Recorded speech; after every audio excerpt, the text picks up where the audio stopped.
Ito na po ang ani ng ating pakwan. Yan, malaki po. Pwede na pong biyakin at kainin. Ilang kilo yan? 12. Ang laki no. Yan ang ating bunga ng pakwan. Sarap talaga kapag may Wow. sariling tanim. Uy, parang maputla ah. Sarap. Asos! Wow!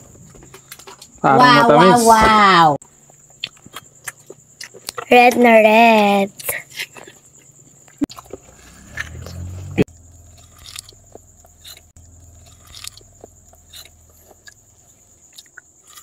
Bago natin nakuha ang malalaking bunga ng ating mga halamang gulay, prutas at iba pa, ay prepare natin ang atin pong mga pagtatamnan. Hinakot natin ang mga matatabang lupa, ganun din ang mga compost, iba't ibang pataba bago tayo nagtanim. Ating diniligan, inisprehan. Araw-araw po tayong nagko-cultivate, nagdidilig, nag-i-spray kung kailangan.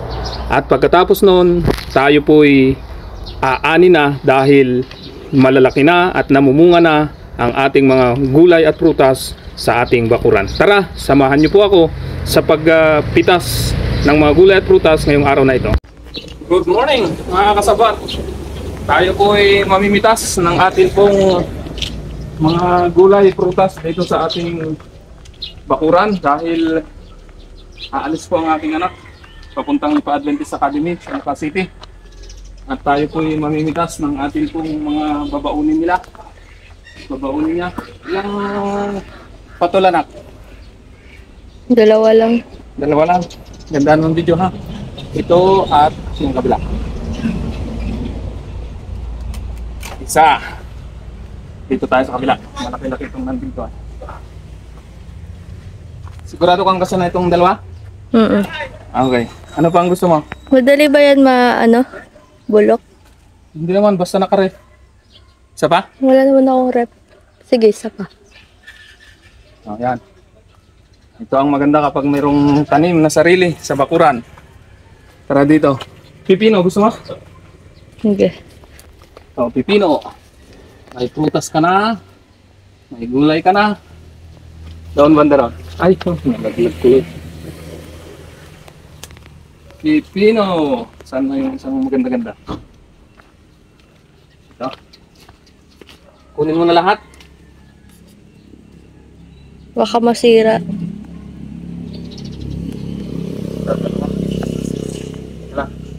Talbos ng kamuti na. Wag na. Meron din dun. Kulitis. Daw marunong magluto nan. Parang kamuti din. Parehas lang yan. Madali lang yan Malanta. Lutuin mo na rin mamaya to. Hindi ako luluto mamaya dun. Ay, di bukas. Sarap kasi to.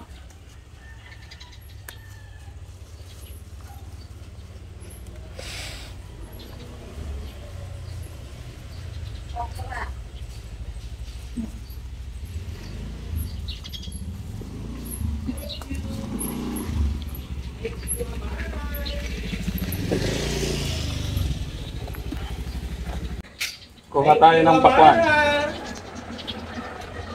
Wow, sarap ng pakwan na baon ninyo. Oh, sarap. Pakwan, wow. Ganda ng pakwan. Laki. Laki ng pakwan na babaonin ninyo. Oh. Ganda ng pakwan. Ito ang maganda kapag may itanim sa bakuran. Hali po kayo. Ito, ilang pakwan ba ang gusto mo? Oh, mayroon pa dito, isa oh. Oh. Hindi ko na kaya buhati dyan Ay, tama na yung isa. Tama na yung isa na yan. Alam ko gusto mo pa, mayroon pa sanang isa dito oh. Oh. Mayroon pa sanang isa dyan oh. Yung isa, pasunod pa lang, pero yung isa oh. Oh. Oh. Iba-ibang variety kasi ang itinanim ko dito. May mga stripe, may ganito. May dilaw. Kaya atin mo tang ilagay dito. Pero laglag. Yan. Yan. Okra na. Gusto nga? Mm. Kuha tayo ng okra. Kompleto na tayo sa prutas. May pakwan, may pipino. Ngayon naman ay okra. Ayan. May okra tayo. Babaunin ng ating anak. Palipa.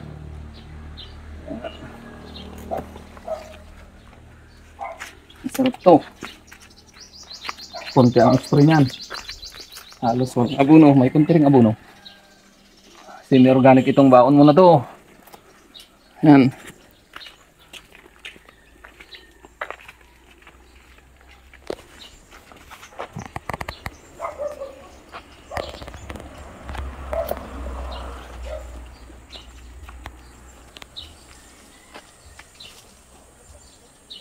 Yan. Sarap. Ano pa ba yan? Hindi nakuha. Ini. Sarap ng iyong baon. Yan ang maganda pag may tanim sa bakuran. Hindi na kailangan bumili. Nang babaunin sa Lipa Adventist Academy from Mindoro. Dadalwa lang naman kayo. Ayos na yan. Itong kulitis. Nakuha tayo ng kulitis. Tignan natin yung kulitis mo. Parang kamuti lang din to. Pwede to sa noodles. Pwede to sa ano naman, sinigang. Parang kamuti lang yan. Kung anong style ng kamuti, yun din yan. Ay, sitaw. Sitaw pa pala ang hindi mo po. Wala ka pang nakuha ang sitaw. Yan. Dito meron din isa pa ditong malaki. Yan. Wow. Ang gaganda. Tara, dito. Dito. Sitaw.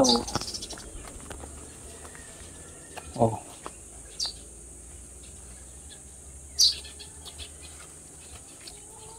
Ano pa ba dyan? Sitaw. Ay, dadalawa naman kayo kasi ano to. Kasi na yan. Kasi pag marami rin, hindi rin maubos.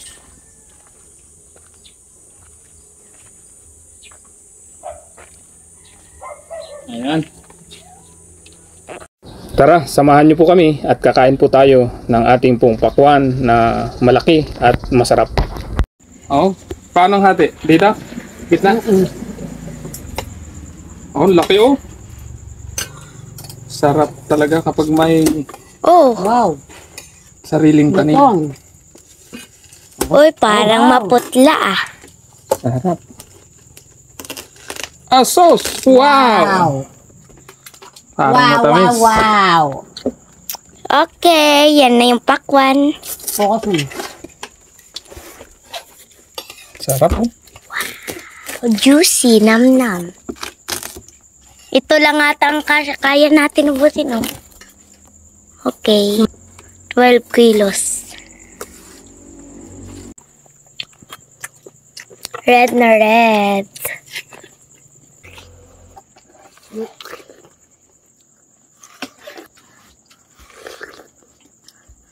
$45 ang kilo, no? Mas matabang po.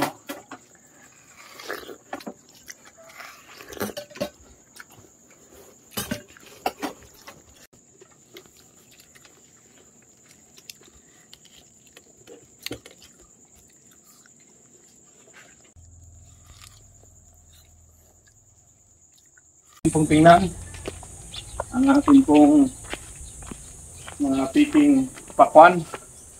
Ito po ay sa totoo lang ay picking pakwan po ito. Ito lang po ang piniki natin ngayong video na ito. Yan, tingnan po nyo yan. Hindi po yan talaga nakakabit. Yan, patay na po yan. Ang totoo pong bunga ng aming pakwan dahil nagkakatuyutan nga po sa sobrang tuyot dito. Pakita mo. Ay nagkakabitak na po ang bunga. Yan po yung tunay na bunga ng aming pakwan ngayon. Yan, piniki ko lang po kayo. Pero nagtanong-tanong din po ako sa mga may pakwanan ngayon na dating nagpapakwanan ng matagal. Ay talagang yung pakwan nila ngayon dito sa aming barangay ay hindi naglakihan ng bunga. Parehas lang dito. Dahil kahit anong dilig, kahit anong patubig nila ay hindi magbunga. Tingnan nyo po ito. Ito po yung tunay na bunga na inaasahan kong maglaki. Pero hindi na po lumalaki. Ganyan po ang nangyayari ngayon sa aming pakwan dito. dahil nga sobrang tuyot. Yung dating magagandang mga pakwanan ay hindi po lumalaki. Kaya sa ibang mga bayan siguro barangay yun ang maganda. Pero dito sa amin, tingnan mo ito, ipiki po ito. Hindi po ito nakadikit. Ayan. Ito po siguro kahapon pa po itong pitas. Binili lang po namin itong pakwan na ito. Kahapon pa po siguro or nung isang araw ito pitas. Ipiniki ko lang po para gagawan nga natin ng magandang video tungkol sa pagpiki minsan sa mga nakikita natin sa mga iba't ibang social media. Kaya huwag tayong basta-bastang naniniwala. Kasi nga po, sa social media ay pwede tayong mapiki. Pero ang maisisigurado ko po sa inyo, ito pong ating mga garden na ito ay tunay. Walang artificial intelligence dito. Ang piniki ko lang po ay itong pakwan sapagkat naisip ko po nabigyan kayo ng lesson sa pakwan na ito. Na hindi po lahat ng nakikita nating magaganda sa Facebook or sa anumang social media, sa YouTube, sa TikTok at iba pa ay totoong totoo. Kasi nga po, pwede tayong pikihin. At sana mag-iwan ng lesson ito sa atin na huwag tayong basta-basta maniwala. Tingnan muna natin, pag-aralan muna natin yung ating pinapanood. Mag-ingat po tayo. Pangalawang leksyon na ating natutunan sa video ito. Kahit anong alaga natin sa ating mga gulay, prutas, kung ang panahon ay hindi makisama. Katulad ng ating pakwan. Nung una maganda ang buwelo, maganda ang simula ng ating mga pakwan. Pero dahil sa tuyot talagang mainit dito kapag araw, ay kahit araw-araw na didiligan, hindi po talaga namunga ng maayos. Nagkabitakan pa nga. Ganyan din sa buhay ng tao. Kahit anong gawin natin minsan, may mga hindi umaayon sa ating kagustuhan. Akala ko mapapalaki ko ang bunga ng pakwan pero hindi po. Ang kagandahan dito, sa dami nating itinanim, ay marami naman tayong napaganda. Katulad ng patola, katulad ng okra, at katulad din ng pechay na marami na tayong ani. At inaasahan natin yung talong at kamatis ay patuloy na magbibigay sa atin ng magagandang bunga sa hinarap. Kaya huwag tayong susuko na kahit anong hirap ng ating pinagdaraanan, tanim lang tayo ng tanim, gumawa ng mabuti. Ibig sabihin, yung mga iba ay hindi magbubunga na mabuti nating gawa, pero yung iba ay magbubunga sa tamang panahon at aani tayo. Katulad ngayon, itong patula ay umani tayo ng marami at sunod-sunod na po ang bunga nito. Yun nga lang, yung pakwan ay hindi. Pangatlong leksyon na natutunan ko po sa ating paggagarden at kung paano magpalaki ng bunga nito ay huwag pilitin ang mga bagay na hindi para sa'yo. Kung para sa'yo, ay para sa'yo. Kung hindi, ay hindi. Katulad nga po ng atin pong ibang mga itinanim. Marami po tayong itinanim, pero hindi po namunga. At yung iba nga ay nagkamatayan na. Pero okay lang po yun. Sapagkat ganyan po sa buhay. Pag ukol sa'yo, bubukol yan. Para sa'yo yan. Pag hindi para sa'yo, ay hindi para sa'yo. Huwag na huwag umasa sa mga social media. Dahil ang social media, pwedeng pikihin po lahat yan. Pero ikaw mismo sa sarili mo, actual nagagawa ka. Kaya nga ano ba ang channel mo to? Ang channel mo to ay ginawa para sa mga taong nakikipagsapalaran sa buhay na gustong umahon. Kaya nga ang unang title natin noon, pagbagsak at pagbangon. Dahil katulad mo, katulad ko rin, na may mga pagsubok na pinagdaanan. Umasenso tayo, bumagsak, at aasenso ulit dahil hindi tayo susuko. Ang buhay ay punong-puno ng pagsubok, pero lahat po yun ay magiging instrumento upang tayo lalong maging matagumpay. Huwag na huwag padadaig sa mga peke, bagkus maging actual at tunay po tayo. Ganyan po ang channel mo to. Ipapakita ko po sa inyo ang mga actual na nangyayari sa ating garden, sa ating buhay upang patuloy tayong ma-inspire. Kung nagustuhan mo ang ganitong mga video at mga video pang na-share ko na, paki-share po ang video ito, paki-like and paki-subscribe na rin po. Maraming salamat po.